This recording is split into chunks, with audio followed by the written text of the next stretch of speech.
नमस्कार, कसे आहेत सगळे? बरे आहेत ना? तुमच्या इच्छा, आकांक्षा, मनोकामना गणपती बाप्पा पूर्ण करू देत आणि तुमचा हा दिवस खूप छान जाऊ दे. तर आज आपण मुळ्याची भजी आपण करणार आहोत. तर मुळ्यापासून आपण छानपैकी कुरकुरीत अशी छान भजी बघणार आहोत. तर चला तर मग आपली रेसिपी सुरू करूया. आज आपण मुळ्याची भजी करणार आहोत. तर आज मी मुळा इथं खिसून घेतलेला आहे. तर हा मुळा मी खिसून घेतलेला आहे छानपैकी. तर 2 मोठे मुळे आहेत. आता यामध्ये आपण तिखट घालणार आहोत. तर मी इथं तिखट घातलेलं आहे. आता आपण लाल तिखट, तुम्ही मिरचीसुद्धा घालू शकता. तर मी लाल तिखट घातलेलं आहे. आता यामध्ये आपण चुरडून ओवा घालूया.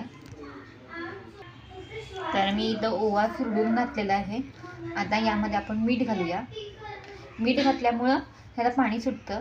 ऑलरेडी मुळ्याला पाणी सुटतंच, पण मीठ घातल्यामुळं डबल पाणी सुटतं. त्यामुळे आपण मीठ घालून घेऊया. तर मी इथं मीठ घालून घेतलेलं आहे. आता आपण ह्याच्यामध्ये डाळीचं पीठ घालून घेऊया. त्याच्या आधी आपण तांदळाचं पीठ घालणार आहोत. 2 चमचे आपण तांदळाचं पीठ घालणार आहोत. तर मी तांदळाचं पीठ घातलेलं आहे, कारण का तांदळाच्या पिठामुळं भजी कुरकुरीत होते.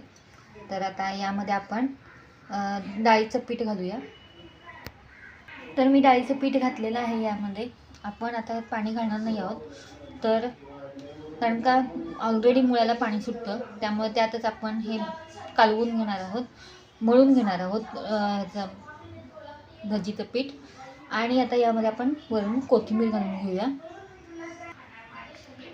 तर मी कोथिंबीर घालून घेतलेली आहे. आता आपण मळून घेऊया छानपैकी. तर मी मळून घेतलेलं आहे छानपैकी. आता आपण ह्याची भजी करून घेऊया. तर मी इथं तेल तापत ठेवलेलं आहे.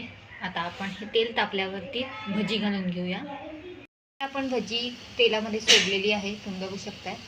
आता आपण हे छान तळून घेणार आहोत. तर आपली भजी तयार आहे तळून, तुम्ही बघू शकताय. आता हे आपण काढून घेऊयात. तर आपली भजी तयार आहे मुळ्याची, तुम्ही बघू शकताय. तर कशी वाटली भजी मुळ्याची? एकदम छान अशी रेसिपी आहे. तर जर तुम्हाला हा व्हिडिओ आवडला असेल तर नक्की लाईक करा, शेअर करा आणि जर माझ्या चॅनलवर तुम्ही नवीन असाल तर सबस्क्राईब करा. तर असंच एक आपण आपण अशीच एक रेसिपी घेऊन पुढच्या व्हिडिओमध्ये नक्की भेटूया.